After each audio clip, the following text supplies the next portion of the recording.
You're listening to Audiology. Support our work on Patreon and be sure to submit your requests for topics in the comments below. The first party system was a period in American history from about 1792 to 1824, when two major political parties vied for influence over the presidency, Congress, and state governments. These were the Federalist Party, established mainly by Alexander Hamilton and its competitor, the Jeffersonian Democratic-Republican Party, set up by Thomas Jefferson and James Madison. Most people back then just called it the Republican Party. Don't confuse this with today's Republican Party, though, because they're entirely different. In this early political scene, the Federalists had the upper hand until the year 1800, after which the Republicans started to dominate. Both parties weren't just content with playing the game at the national level, they quickly moved to sway voters in every state to their side. The Federalists found their base among the business folks, while the Republicans appealed more to planters and farmers.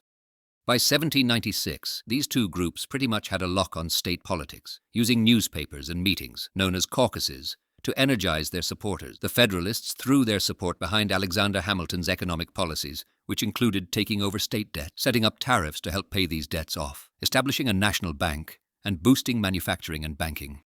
On the flip side, the Republicans, who were mainly from the South, did not want a powerful executive branch and were against a permanent army and navy. They insisted on a limited interpretation of the U.S. Constitution regarding federal powers and were strongly against Hamilton's financial plans. Foreign affairs further divided the two, with Federalists leaning towards Britain, admiring its political stability and economic ties to the U.S., and Republicans looking favorably on France and the ideals of the French Revolution. Despite ongoing wars between Britain and France, American policy aimed to stay neutral, though Federalists disapproved of France, while Republicans did not like Britain. The Jay Treaty with Britain in 1794 really got both party supporters rallying across the states. Even though President George Washington kept out of party politics, he was closer to the Federalist camp, which idolized him. This first system of party politics came to a close during what's known as the Era of Good Feelings, from 1816 to 1824, a time when the Federalists' influence waned and the Democratic Republicans began to lose their cohesiveness. By the period of 1824 to 1828, the scene was set for the rise of the second party system. The old Democratic-Republican Party fractured into two. One faction led by Andrew Jackson transformed into what we now know as the Democratic Party in the 1830s, and the other, led by Henry Clay, eventually became part of the Whig Party. In 1787, important figures like George Washington, Alexander Hamilton, and Benjamin Franklin gathered for what's known as the Constitutional Convention, as seen at the Annapolis Convention. Their goal? To create a new constitution. This proposed constitution was then sent to state ratification conventions to get the green light, and the existing Congress of the Confederation also gave it the thumbs up. At the heart of this convention was James Madison, who played such a crucial role that he's often called the father of the Constitution. The push to ratify this new constitution wasn't smooth sailing. It sparked a fiery debate between two groups, the Federalists, who were all for the Constitution and counted Madison and Hamilton among their leaders, and the anti-Federalists, who weren't fans of the new setup. The Federalists ultimately came out on top, securing the ratification of the Constitution. The anti-Federalists, meanwhile, were worried, their fear, that a strong central government might emerge, reminiscent of Britain's, which could then infringe on the states' rights. Interestingly, the founders of the Constitution hadn't anticipated political parties. They viewed them as sources of division. The term Federalist Party popped up between 1792 and 1793. It's a bit of a mix, representing those who initially supported the Constitution during 1787 to 1788 new backers, and even a few previous adversaries, including Patrick Henry. Although Madison had a significant hand in crafting the Constitution, making him a Federalist during 1787 to 1788, he later distanced himself from the Federalist Party's policies, which were championed by Hamilton. In the beginning, the United States did not have political parties. However, it did not take long for groups to form around influential figures like Alexander Hamilton, the Secretary of the Treasury, and Thomas Jefferson, the Secretary of State. Hamilton favored a strong federal government, a viewpoint Jefferson opposed, especially when it came to Hamilton's idea of stretching the Constitution to include a national bank. Jefferson, alongside Madison, stood against what was happening under President Washington's administration, creating what was known as the Anti-Administration Party. Despite these divisions, Washington was re-elected in 1792 without any competition. Around 1792 to 1793, Hamilton began to gather a network of supporters, which soon became known as the Federalist Party. In reaction, Jefferson and James Madison also built up a net both in Congress and across the states, leading to the formation of the Democratic-Republican Party. The 1792 elections were the first to really show a divide based on party lines. This divide was pointed out by John Beckley, a Jefferson strategist, describing the elections as a battle between Hamilton's Treasury Department and those supporting Republican values. In New York, this division was clearly seen in the governor's race between John Jay, a Hamilton supporter, and the incumbent George Clinton, who sided with Jefferson and the Republicans. In 1793, the Democratic-Republican societies were established, supporting the French Revolution and endorsing Jefferson's views. The term Democrat was suggested by Citizen Genet for these societies, a label that the Federalists used to mock Jefferson and his followers. Following Washington's critique of these societies as being unrepublican, they gradually dispersed. That same year, conflict erupted between England, France, and their allies. The Jeffersonians wanted to support France, drawing on the treaty from 1778, but Washington and his cabinet, including Jefferson, decided the treaty did not require the U.S. to join the fight, leading Washington to declare neutrality. In 1794, facing threats of war with Britain, Washington tasked John Jay with negotiating what became known as the Jay Treaty. Signed in late 1794 and ratified in 1795, this treaty aimed to avoid war and resolve some ongoing issues with Britain. Jeffersonians heavily criticized the treaty, fearing it would give too much power to the British and their Federalist allies, potentially endangering the Republican system. The intense debates around the Jay Treaty between 1794 to 1796 turned a congressional faction into a national movement, as Jeffersonians organized opposition at all levels, from local to federal. Jefferson challenged John Adams in the 1796 presidential race but was defeated. The Electoral College, mainly selected by state legislatures not aligned on a national party basis, made the final decision. In the early days of the United States, newspapers really began to flourish. By the year 1796, both major political parties supported a range of local newspapers across the nation, attracting readers who supported their viewpoints. By the time 1800 came, the United States boasted 234 newspapers publishing once or twice a week, introducing the first daily newspapers. From 1790 to 1820, over 400 new newspapers were launched, though many eventually merged with others or ceased operations. There was a strong emphasis on fostering nationalism at the time. Newspaper editors played a significant role in this, promoting a sense of national pride and intellectual expansion through various clubs, publications, and efforts to establish a distinct American version of the English language.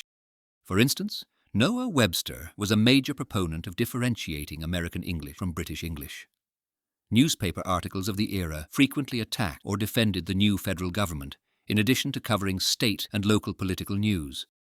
Criticism was not only partisan, but also personal at times, leading to situations like the famous duel between Alexander Hamilton and Aaron Burr, which was fueled by their exchange of insults through newspapers. Certain newspapers were particularly influential and set the tone for political discourse.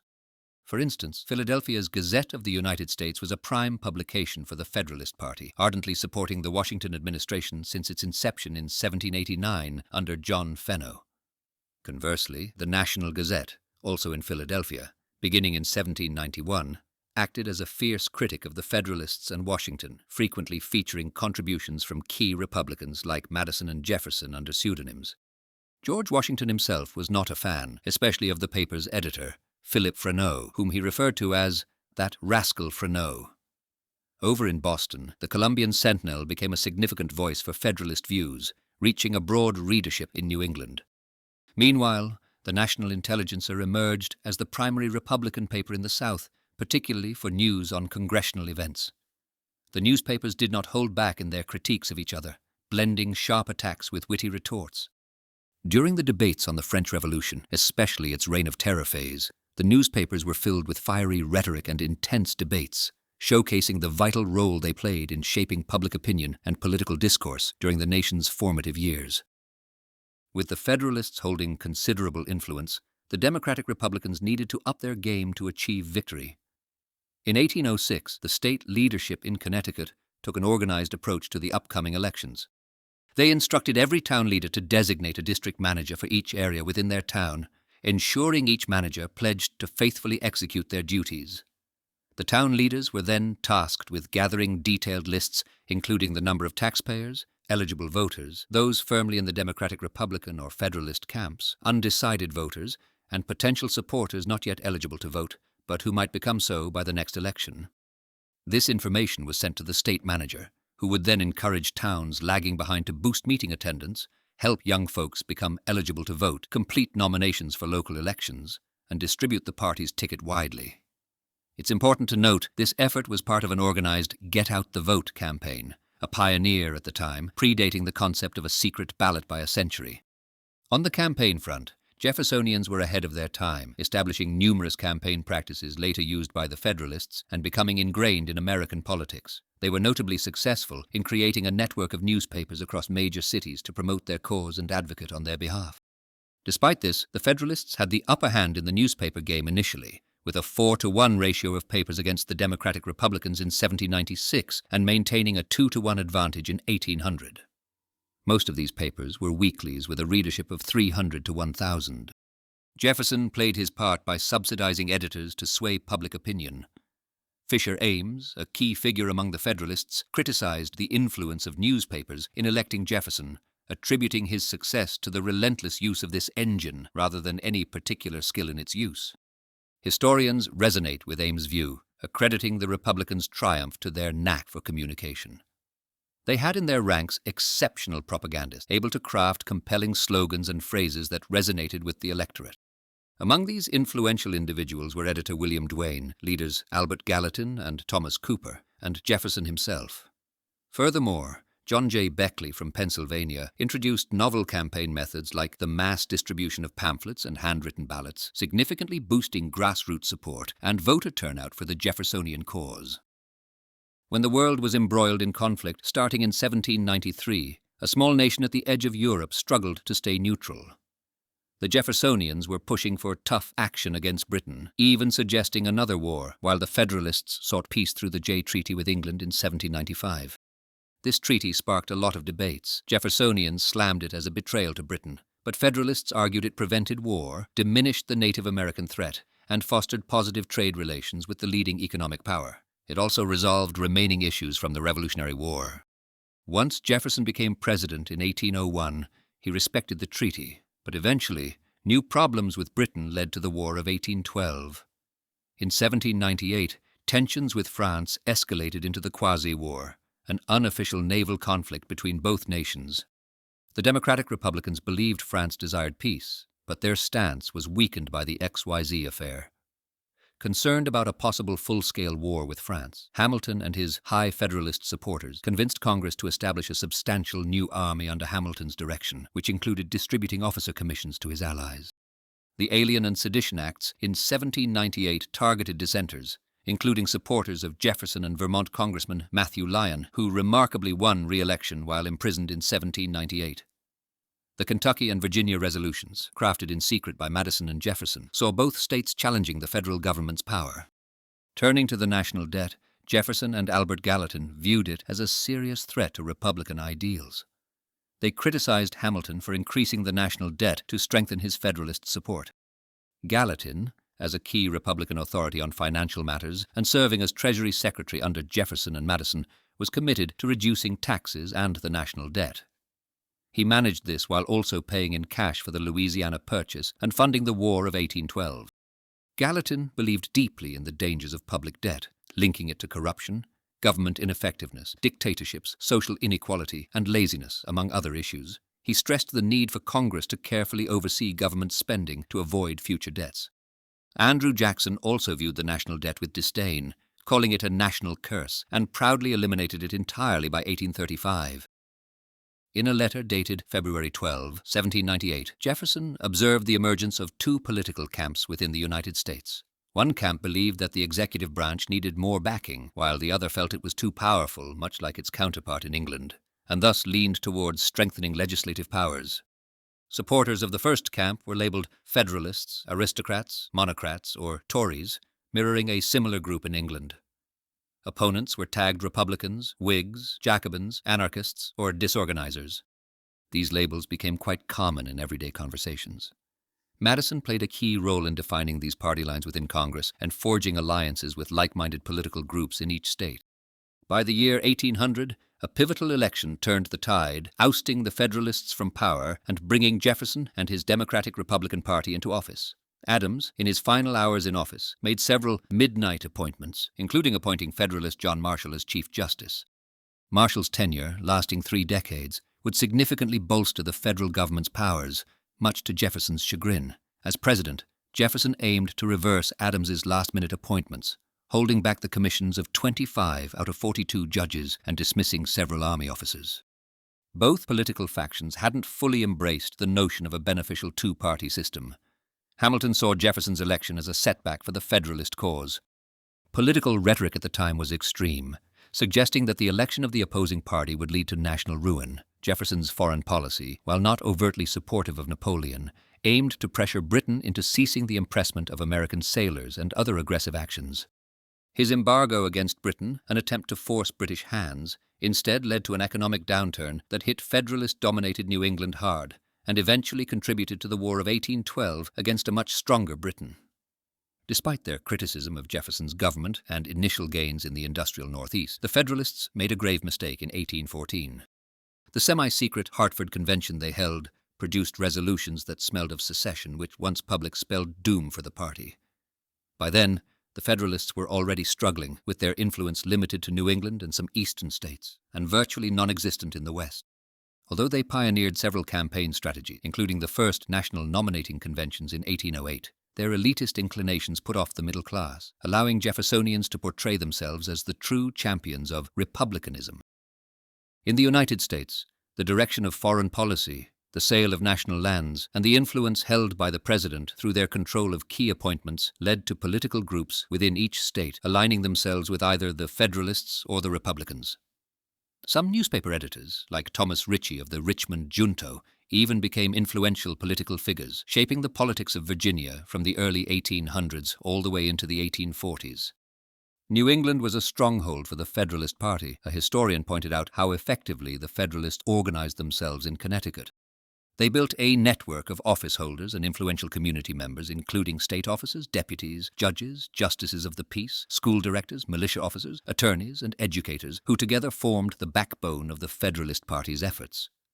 This group, numbering around 1,000 or so, was remarkably efficient at rallying votes to win elections. However, Connecticut was also a battleground for religious tensions, with the established Congregational Church and the Federalists working together to hold onto their power. This alliance faced opposition from various religious groups that supported the Jeffersonians. The failure of the Hartford Convention in 1814 significantly hurt the Federalists, leading to their eventual defeat by the Democratic-Republicans in 1817. The first party system, which was mainly focused on international policy issues, came to an end after Napoleon was defeated, and the War of 1812 was settled through compromise. Additionally, people stopped worrying that the Federalists were trying to bring back an aristocratic system. This shift led to what's known as the Era of Good Feelings during James Monroe's presidency around 1816, a time when the intense political divides of the first party system cooled down. While personal and factional politics still caused occasional fiery debates, Americans started to move away from thinking about themselves in terms of political parties. Historians have had discussions about when exactly this first party system wrapped up. The general consensus is that it gradually faded by 1820. However, Delaware, a small state that was somewhat removed from the major political forces of the time, kept the first party system going into the 1820s, with the Federalists managing to win some positions now and then. Alexander Hamilton believed that for a government to enjoy consistent support, it was crucial to actively engage its backers across all states on various topics every single day. He thought using newspapers for internal communication within the party and offering patronage were effective ways to strengthen the party's leadership and to win over new supporters. On the other hand, both Hamilton and, particularly George Washington, had serious reservations about the concept of having an opposition party. This skepticism was evident in Washington's farewell address of 1796, where they expressed a belief that such parties would only serve to divide the nation. In sharp contrast, Thomas Jefferson was a strong proponent of having an opposition party. He believed that the Federalists were essentially an aristocratic group that opposed the principles of true republicanism and did not represent the genuine will of the people. His views were clearly articulated in a letter to Henry Lee in 1824. Jefferson outlined that people naturally split into two camps: those who are skeptical of the masses and prefer to see power concentrated among the elite, and those who have faith in the people, viewing them as the most trustworthy guardians of public interests, albeit not the wisest. He indicated that these divisions are present in every society where freedom of thought, speech, and writing are allowed. The historian Hofstadter pointed out in 1970 that it took quite some time for the idea that a two-party system is advantageous to take root. The pivotal moment for this shift was the peaceful transfer of power in 1801 from one party to the other. Even though Jefferson tried to purge Federalist officers and officials, his efforts were somewhat resisted. The Quids, or extreme Republicans, criticized him for not being thorough enough in his attempts. For a long time, Thomas Jefferson was celebrated by scholars, while Alexander Hamilton was often seen in a less flattering light. However, Jefferson's image has taken a nosedive, mainly due to his significant role as a slave owner.